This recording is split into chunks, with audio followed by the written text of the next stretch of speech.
It's hard to imagine a more peaceful place than this, far away in the remotest and most northerly islands of Britain. Today, a narrow sandbar links the main island of Shetland with tiny St Ninian's Isle, a mile offshore. 1,200 years ago, it was totally separated by sea, and a small community of monks withdrew to this quiet spot to found a simple monastery. Then, one fateful day, soon after the year 800, Viking raiders attacked and plundered their little church. But in 1958, when archaeologists were examining it, a 15-year-old schoolboy was helping as a volunteer. And it was he, and not the professionals, who suddenly turned up out of the ground a fabulous hoard of silver bowls and brooches like these. Douglas Coutts was the name of that schoolboy, and his discovery caused quite a stir. It was the finest collection of 8th century valuables ever found in the north. Today, the St Ninian's treasure is kept in the Museum of Antiquities in Edinburgh. There are fittings for splendid belts and costume. Great gilded brooches which fasten cloaks together.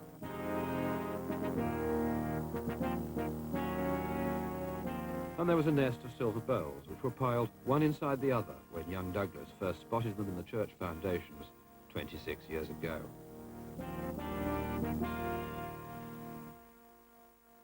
This was the first metal that had turned up in the site, and one shouldn't really be finding metal at the level that we were digging at. So I knew that it must be something quite important. It didn't really look anything like this in the ground. It was just a tangled pile of metal, like a bunch of old nails. What was the attitude of the archaeologists then who put you to work like this? Well, they were very disappointed that the young lads should find these things. They'd come on the most interesting find of the whole dig, and I think I could see it on their faces at the time, and I could quite understand it. Douglas Coutts' bunch of old nails turned out to be exactly the sort of loot that the dreaded Vikings were after, cruising around the northern coast in their sleek, sea-going longships, burning and pillaging without mercy. It may well be that the treasure was hidden in panic when just such a raiding party landed on the island, and there was no one left to recover it after they'd gone. If so, although there's nothing the least warlike about them, these precious things are indirect evidence of that Viking attack.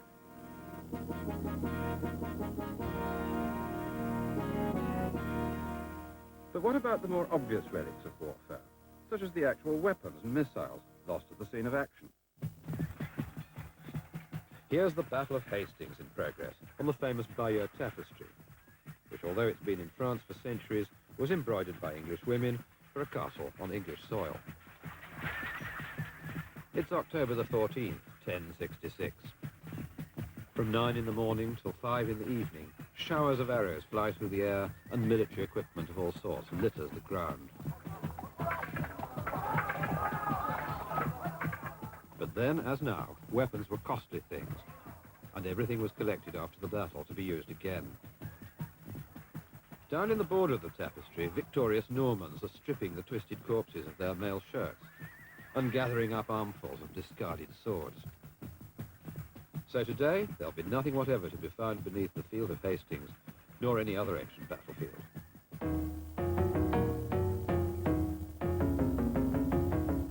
When the action took place over rivers, weapons often disappeared into the water.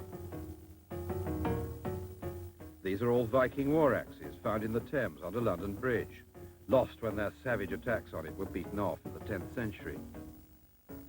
But bronze weapons take us far further back in time than that. Swords and spearheads like these are frequent finds in the Thames mud.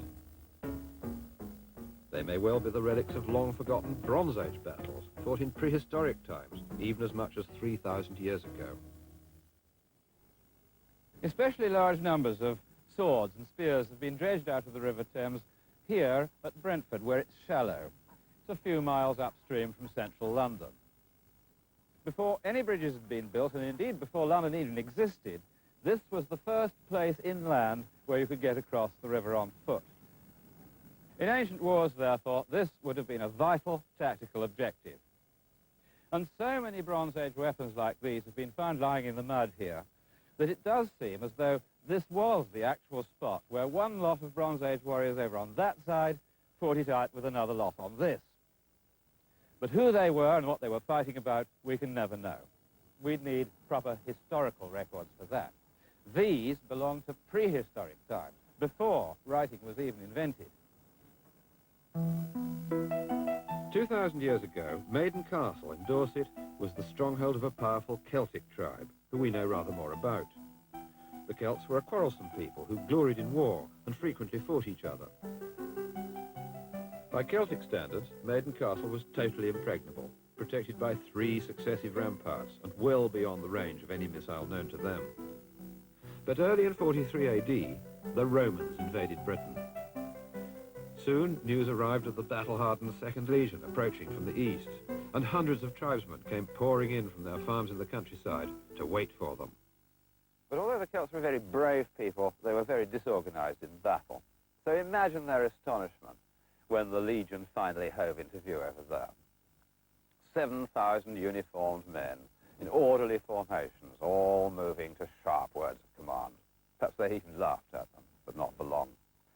Because the Romans brought up something that the Celts had never seen before, their artillery. Great wooden catapults capable of hurling stones and vicious iron-tipped belts way over their ramparts. It was soon over. Under a cover of withering fire which drove the defenders off the most vulnerable point, the Legion broke through, and this gigantic fortress, which had seemed so impregnable, was quickly overrun. When Sir Mortimer Wheeler excavated Maiden Castle in the 30s, he discovered a cemetery for some of the Celtic casualties, many of them women. They'd all been buried in a hurry, perhaps even at night, for the skeletons lay anyhow in shallow graves, sometimes 2 together.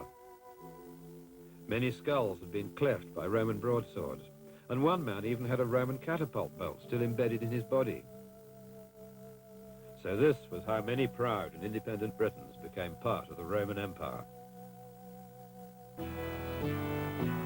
But not all of Britain was worth conquering, so the Romans built a wall to keep the even wilder northern tribes out.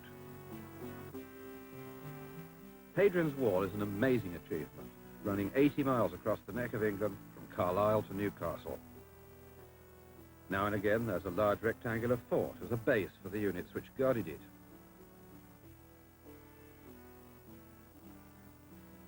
But these weren't the crack troops of the famous Roman legions. They were held in reserve at York and Chester to deal with any really serious breakthrough. So, beside the river at Killarnham, it's called Chester's today, was stationed a unit of auxiliary soldiers, troops recruited from the outlying provinces of the Roman Empire, even from as far away as Syria, and who weren't really Romans at all. Here at Killarnham, the garrison was the 2nd Asturian Horse, a cavalry squadron from 500 men from northern Spain. Why Spain? Very simple. It was shrewd Roman policy never to allow auxiliaries to serve in the provinces they originally came from. If there was an uprising, they might very well take the wrong side. What then was the attraction of joining the Roman army in the first place if you had to serve so far from home? Well, on discharge, you received a demob document like this. It's a pair of bronze plates which were bound together and which have the soldier's 25 years' service engraved onto it. The point is that an ex-soldier of the Auxilia automatically became a Roman citizen on discharge, with all sorts of legal, social advantages which he hadn't had before. And this is his certificate of service, his paybook, if you like, which he could produce to prove it. Well, it's a very valuable document indeed, this, to Gemellus, son of Breucus, when it was issued to him in 122 AD. But Hadrian's War was no use whatever without sufficient troops to man it. There were desperate times of civil war later on, when units were withdrawn, leaving little to stop the barbarians from ravaging the unprotected province behind it. This rocky hill in central Scotland, called Traprain Law, must have been the lair of one such group of raiders. On top was found some of their loot, a large treasure of Roman silverware, which is now in Edinburgh. But the Traprain hoard is really just a heap of scrap. To ruffians like these, dainty spoons for civilized eating were merely things made of precious metal to be bent and cut up to share out among the raiding party by weight. There are many fragments of once splendid plates and dishes with their gilding as fresh as the day they were made. It's been possible to reconstruct some of the pieces, but most are bits of different articles which can't be put together. Some are even squashed up into little square packets for easy transport. It's battered spoils of war like this which mark the tragic end of Roman Britain. When the Roman legion marched away from its fortress at York, barbarian Anglo-Saxons and later Vikings overran the city. Only recently, in 1982, close to an archaeological dig in the Coppergate, a bulldozer turned up a spectacular relic of that turbulent period. This awe-inspiring Anglo-Saxon helmet had belonged to someone called Ostheri, according to the lettering, which adds, "In the name of Jesus Christ, Amen." That gave him extra magical protection in battle. This one here. Ostheri's helmet had been damaged by the bulldozer, and the terrifyingly responsible task of mending this immensely rare object fell to Ian McIntyre of the British Museum Research Laboratory. Grip the helmet there and there. Hold that bit firmly. Keeps the whole thing firm so that I can pull this dent outwards using this clamp, which, when I tighten it, should pull it out. Isn't there an element of risk in bending it straight? Yes, there is. I mean, doesn't it frighten the It does, yes. Especially in the early stages, like this, where it makes little creaking sounds when the clamp starts to slip. The fear lessens. Yeah. That's him. You really put a lot of strength into it. They put it in with a 3-ton digger, so I need... Well, that's the dent out as far as I can get it at the moment. I may have some other work to do on it to get rid of the little ripples and so on. Having got that dent out, what more is there to do? Yes, well, under this protector are the remaining links of the chainmail, and we hope to hang the rest of the chainmail, which survives in position. And it is in beautiful condition. And that's iron too, is it? It's iron, yes, little riveted and forged links in alternate rows. We should be able to rehang it. Possibly not on its original links, because they're the brittle. So that goes round the neck of That goes round the neck, starting there, running right round, and into this space here, which, as I say, we'll have to devise some means of getting it.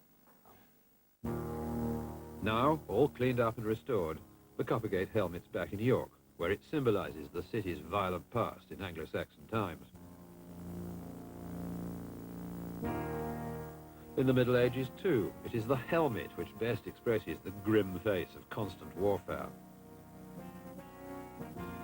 All this gleaming steel, now in the Wallace collection in London, has lain preserved in castle armories as trophies to arouse proud memories of warlike forebears. For us, though, medieval war has also produced quite another kind of trophy, buried in the ground. Then, the only safe place to hide away personal wealth was like this, secretly, at dead of night. Not long ago, over 1,200 of these beautiful medieval gold coins were found on a building site at Fishpool, near Nottingham. There were marvellous jewels as well, the kind of ornaments worn by wealthy men in the 15th century. There was this splendid hat badge in gold and enamel, a little private reliquary or locket, and several jewelled pendants of magnificent workmanship. Why was all this still there at Fishpool? Well, the hoard had been buried in a bag in 1464, right in the middle of the Wars of the Roses. Very likely the owner was one of the unlucky noblemen who fell in battle, leaving his riches to lie there unrecovered to remind us of the violent events that overcame him. The most conspicuous reflection of these unstable conditions, though, are the hundreds of medieval castles that dominate both town and country all over Britain. Here at Caerphilly in South Wales, a scowling English fortress threatened the resentful princes of Glamorgan in the hills beyond for 200 years. But today, like so many other castles, what was once a hated symbol of oppression on the skyline has now become a picturesque attraction for tourists. By far the most popular of all these castles is the Tower of London. Almost 1 million visitors come here every year to relish its somber tales of medieval murders and Tudor executions. Here in the capital, all medieval castle building began when William the Conqueror built the White Tower, which then stood tall and forbidding all on its own in a moated enclosure. Now the White Tower stands at the centre of a vast complex of walls and bastions added later throughout the Middle Ages. But soon, even these most solid of castle walls were to be threatened by a new weapon, the gun. This magnificent bronze cannon was just such a weapon, designed to batter down fortifications during a siege. Now it's in the Ulster Museum in Belfast. But the Spanish coat of arms, so proudly blazoned across its breech, proclaim it unquestionably to be a relic of the Spanish Armada, and its original destination was London. Philip II's splendid fleet was the largest ever assembled when it set sail from La Coruña in July 1588. 130 haughty vessels carried some 30,000 men on their confident voyage of conquest. 4 months later, it had been reduced mainly by appalling weather to a fleet of wrecks scattered around the northern coasts of Britain and Ireland. This great gun, as well as these two other ones beside me, went down in one of them, and her name was the Trinidad Balancera. It was the chance discovery of that cannon in 1971 that led the Derry Sub-Aqua Club to the wreck of the Trinidad, still lying in the shallows of this bay in Donegal. Since then, the club has raised quantities of her equipment, much of it hardly recognizable after so long on the seabed. The Trinidad had been an armed transport carrying troops for the invasion of England, and her principal cargo was heavy artillery for the bombardment of London. But the Armada failed to land where it should have done, and the guns were still aboard her when she went down. Today, the director of her recovery is Colin Martin. This heavily encrusted lump turned out to be a wooden axle for one of the 4 great siege pieces, which never reached their target. This would have trundled them on their road to London if the Armada had come on. Well, this is the concreted remains of a Spanish morion, a helmet, and the steel is completely disintegrated, but it created this concrete round it, and you've actually been left with the mould impression. One of them, we actually found the padding in the concretion, pine needles sewn into the cloth.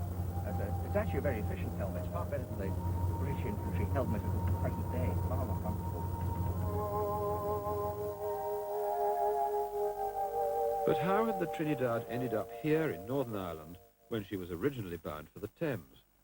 She was very heavily engaged in many of the actions which took place, and quite badly hit about. When the decision was taken to return to Spain around the north of Scotland, the Trinidad lagged behind because of this hull damage. And by the time she reached a point somewhere off Malin Head, she had to make for the nearest land, or she would have sunk. And she came round the corner of the bay here, obviously intending to try to run up on the beach, but in fact brought up on the reef, which the landward part of which we're now sitting on. And there she sat for 2 days. Most of her people were able to get ashore with some difficulty. After 2 days, she did break up, and some people were drowned who were still on board her. So we haven't got treasure in the sense of the Girona, because obviously they took their small portable valuables with them. The Girona, one of the Armada's finest warships, came to grief a little further east along the same coast. But she sank so quickly that all but 5 out of 1,300 sails on board perished with her, leaving their worldly riches scattered round the rocks she struck.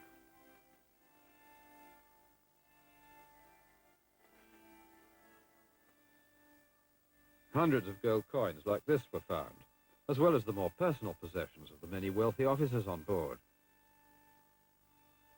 including the cross which had belonged to Fabricio Spinola, the Girona's captain. Many other noble victims can be identified from the rings they were wearing when they drowned. These poignant spoils of war at sea are all on show in the museum in Belfast, salvaged from the carcass of a great ship, now rotted away at the bottom of the sea. The most famous naval relic of all, though, lies lovingly preserved in her dry dock in Portsmouth Harbour, her timbers intact.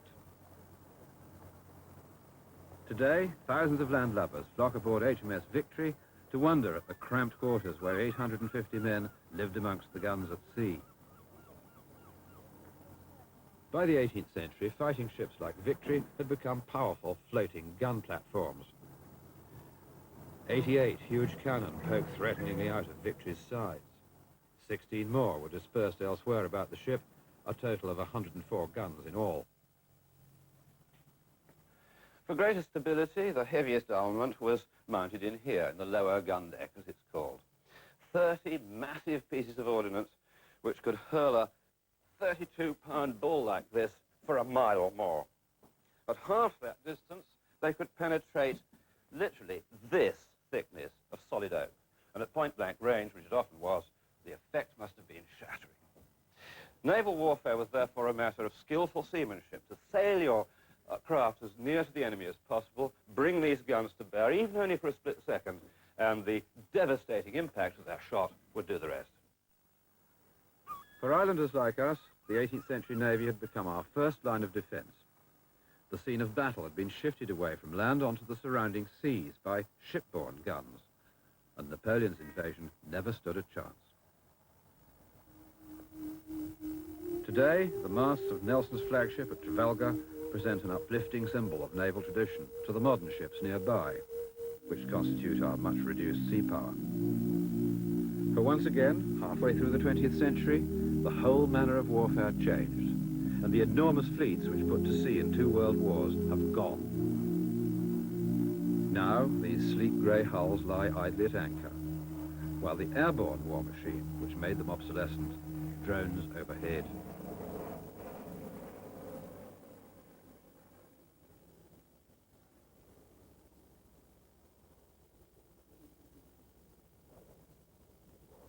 Aircraft, too, now have a history, and their archaeological sites are the bleak, abandoned airfields constructed during Hitler's war, which still sprawl untidily over the countryside. RAF Elvington, near York, was the wartime base of 77 Squadron, Bomber Command, and much of the operations area has so far escaped the developers. Now there's an enthusiastic group of people who want to preserve this nostalgic place, and the initiator of the project is Mrs. Rachel Semlian. Well, we want to preserve it as a wartime base. We want to recreate the atmosphere of a wartime airfield, because there are so many in Yorkshire. There were hundreds of airfields in Yorkshire, and none of them have been preserved. And there were thousands of Canadians and French and British people who flew from Yorkshire during the war. And we feel that there should be a memorial and a reminder of that time. And this seems an ideal site. We want to restore the control tower and fill it with the furniture and the furnishings of the time. We want to recreate a crew room with the furniture and uniforms and so on. And we want aeroplanes, if possible, and anything to do with the period as a memorial and a reminder of why they did it, what they did and why. And hopefully so it can never happen again.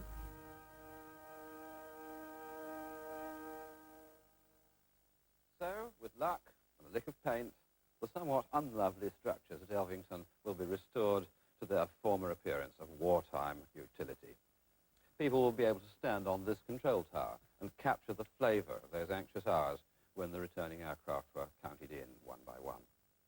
And all this, along with the hill forts and the castles and Hadrian's Wall, will join the relics of wars, both forgotten and remembered, which have been fought over the British Isles.